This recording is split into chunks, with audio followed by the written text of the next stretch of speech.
conversation between a customer and the owner of an IT store. First, you have some time to look at questions 1 to 8.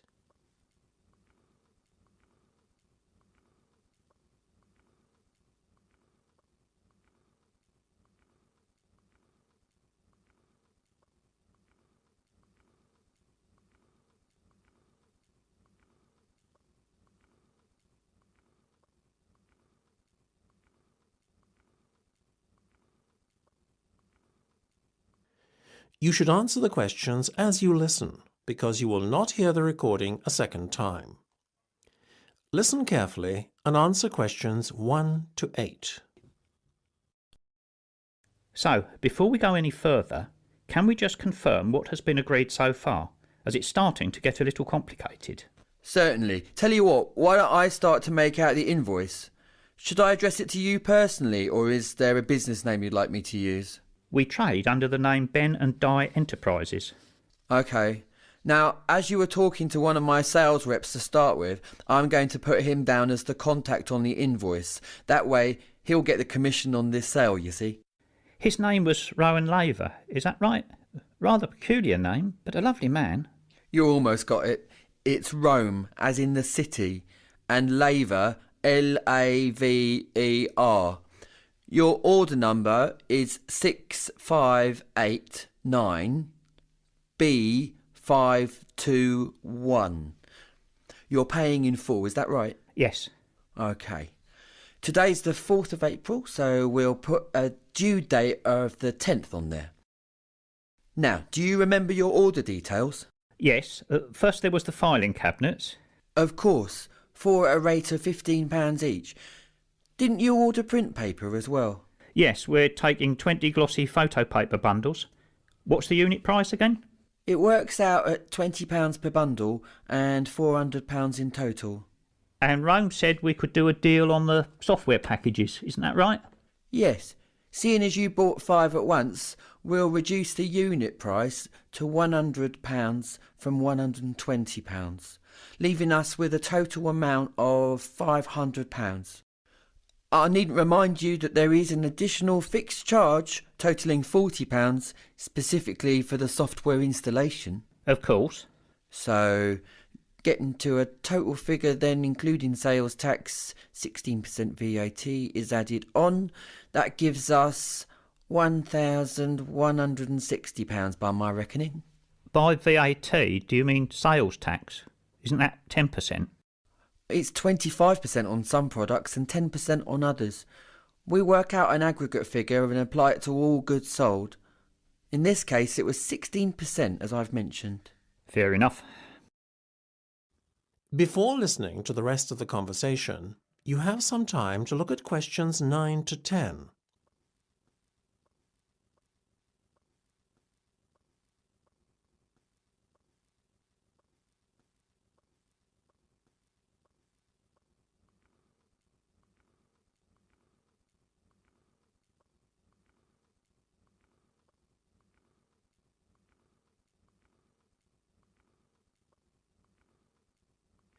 Now listen and answer questions 9 to 10.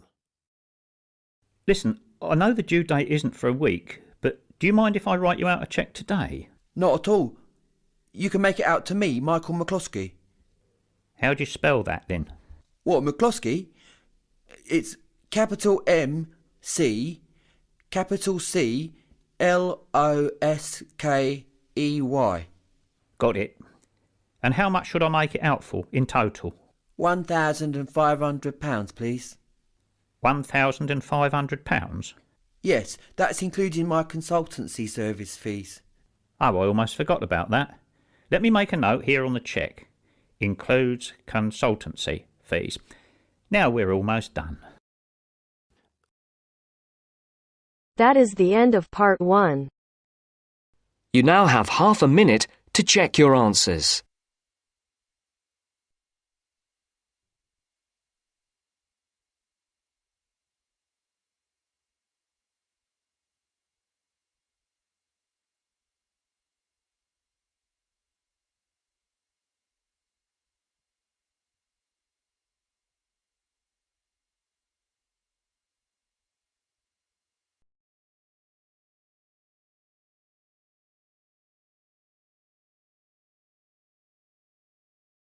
Now turns to part 2. Part 2. You are going to listen to a talk about au pairs in the UK. First, you have some time to look at questions 11 to 15.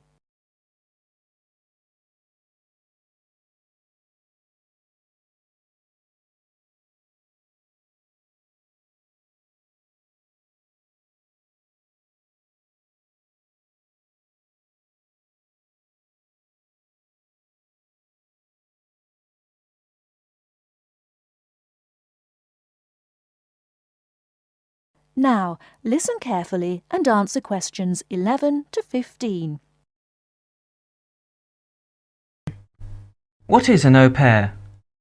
An au pair is a single girl without any dependents who comes to the UK to learn English and to live as part of an English-speaking family. She is not a domestic servant, but may help in the house for up to 5 hours a day for pocket money. Suitable tasks would be light housework and taking care of children. She should have 1 day each week completely free, and she should be free to attend language classes and religious services if she wishes. Pocket money should be between £15 and £20 per week, and she should have her own room. Before she arrives, she should have as much information as possible about the home she is going to and what she will be expected to do. She will find it helpful to have a letter from her hostess explaining the arrangements to show the immigration officer when she arrives.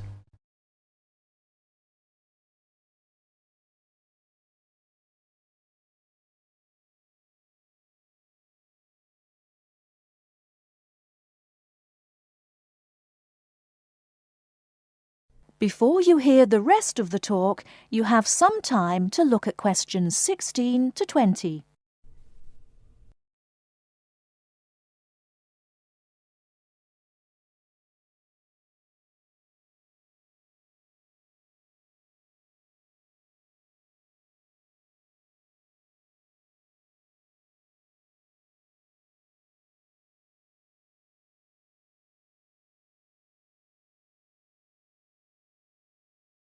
Now listen and answer questions 16 to 20.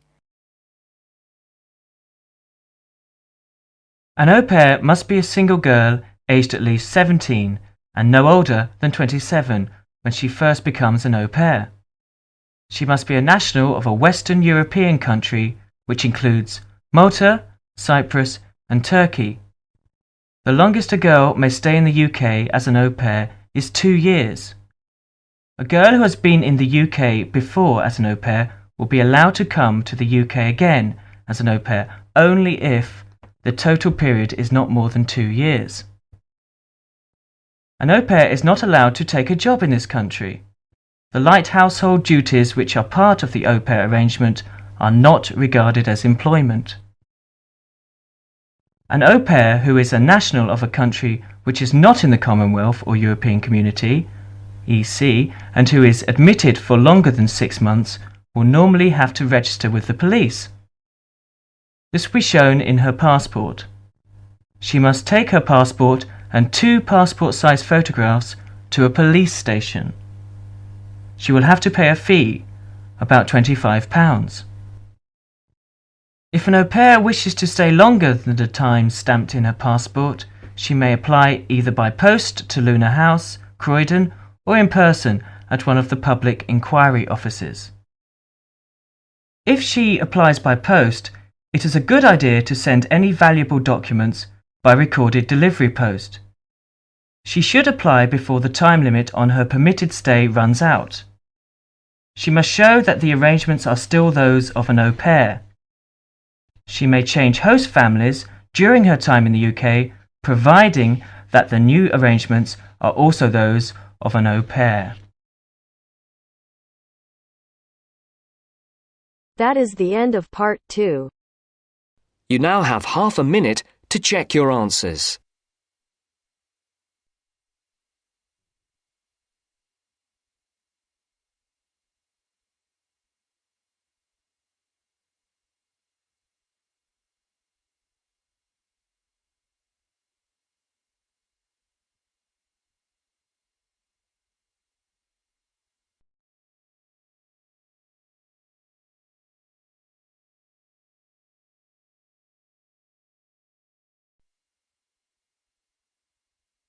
Now turns to part 3. Part 3. You will hear some students discussing an assignment. Listen carefully and answer questions 21 to 24.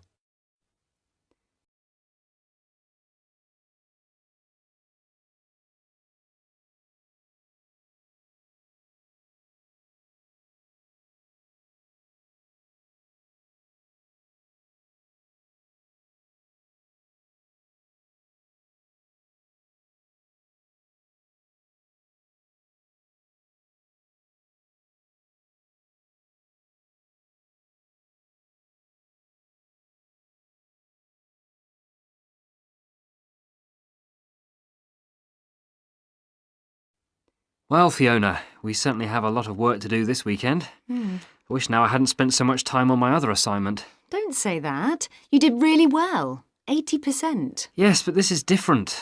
It's not hard, really. It's just all a bit of a rush.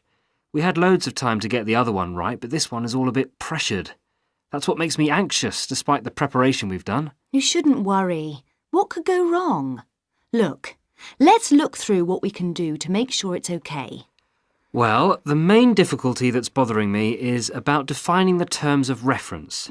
It's supposed to be about approaches to social welfare, right? Yes, but we're not expected to give a survey of what that means. That's not the point. We're supposed to be comparing the way welfare is approached in collectivist societies and what you might call capitalist societies. So we can concentrate on just that contrast. Yes.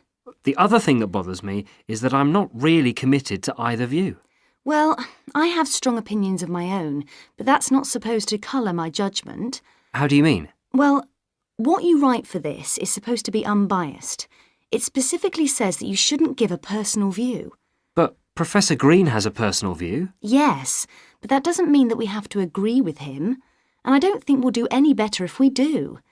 And how long does it have to be? The maximum is 4,000 words. What? But that's the maximum.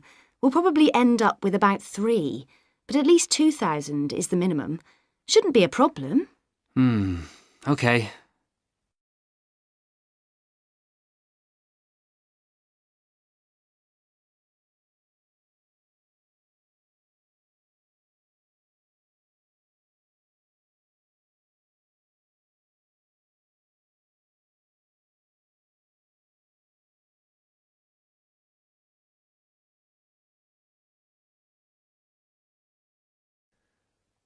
Now answer questions 25 to 30. Now, where can we get some information on all this? Well, we could ask Olive over there.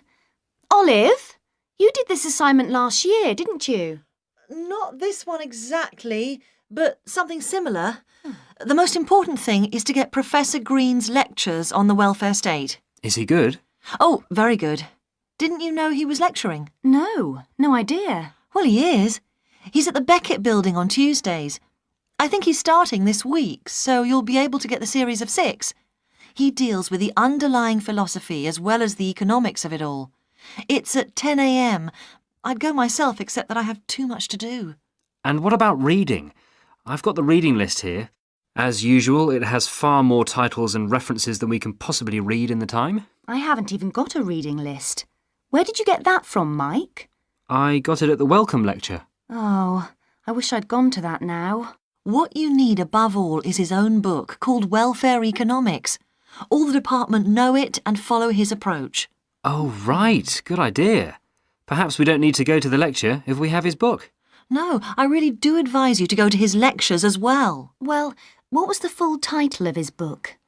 If I remember rightly, it's called simply Welfare Economics by Mike Green. I've got it. Welfare Economics, Glenfield University Press, 2006. Great. Let me just write that down. Anything else you recommend? There's Edward Jones's book, Growing Old in Britain. That's essential reading, but you have to be careful because it's a popular book by a journalist. Well, if it's popular, maybe we'll like it. Who publishes that?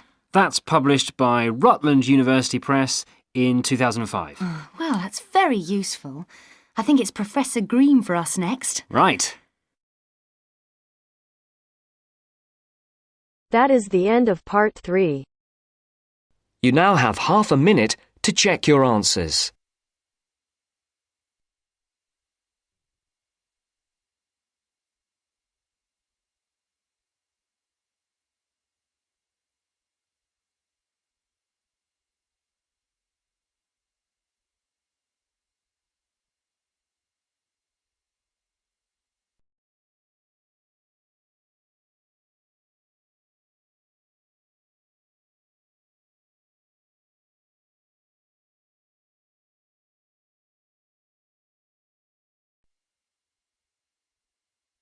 Now turns to Part 4. Part 4. Listen to an interview. Mr. Brooks, Mark, Jean and Robert are being interviewed on the subject of friendship. First, you have some time to look at questions 31 to 40.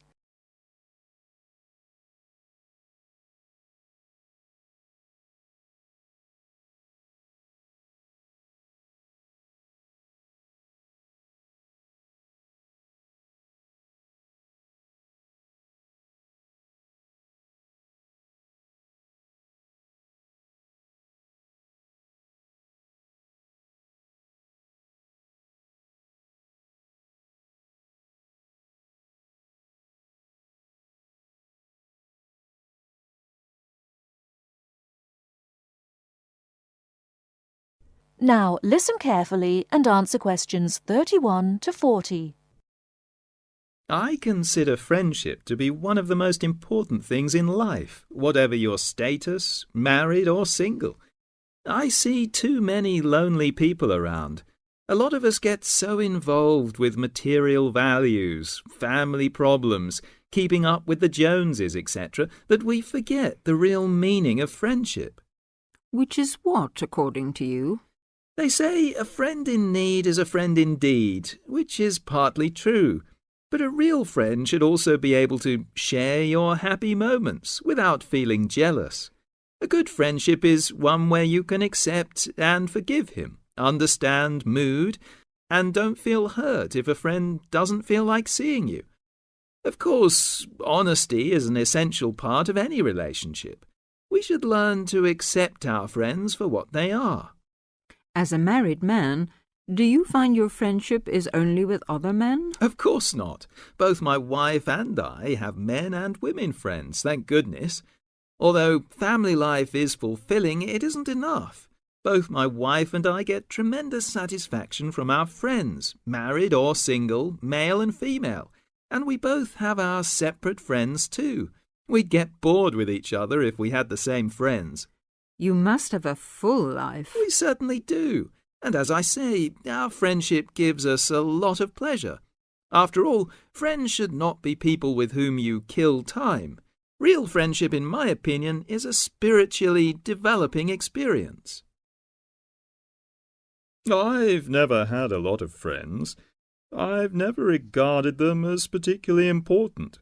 Perhaps that's because I come from a big family, 2 brothers and 3 sisters, and lots of cousins. And that's what's really important in my family. If you really need help, you get it from your family, don't you? Well, at least that's what I've always found. What about you, Jean? To me, friendship, having friends, people I know I can really count on. To me, that's the most important thing in life. It's more important even than love. If you love someone, you can always fall out of love again. And that can lead to a lot of hurt feelings, bitterness and so on. But a good friend is a friend for life. And what exactly do you mean by a friend? Well, I've already said, someone you know you can count on. I suppose what I really mean is, let's see, how am I going to put this? It's someone who will help you if you need help, who will listen to you when you talk about your problems. Someone you can trust. What do you mean by a friend, Robert? Who likes the same things that you do. Who you can argue with and not lose your temper, even if you don't always agree about things. I mean, someone who you don't have to talk to all the time, but can be silent with, perhaps. That's important, too. You can just sit together and not say very much sometimes. Just relax. I don't like people who talk all the time. Are you very good at keeping in touch with your friends if you don't see them regularly? No, not always. I've lived in lots of places, and, to be honest, once I move away, I often do drift out of touch with my friends. And I'm not a very good letter writer either. Never have been. But I know that if I saw those friends again, if I ever moved back to the same place, or for some other reasons we got back into close contact again, I'm sure the friendship would be just as strong as it was before. Several of my friends have moved away, got married, things like that. One of my friends has had a baby recently, and I'll admit, I don't see or hear from her as much as I used to. She lives in another neighbourhood, and when I phone her, she always seems busy. But that's an exception. I write a lot of letters to my friends, and get a lot of letters from them. I have a friend I went to school with, and 10 years ago she emigrated to Canada. But she still writes to me every month, and I write to her just as often. That is the end of part 4. You now have half a minute to check your answers.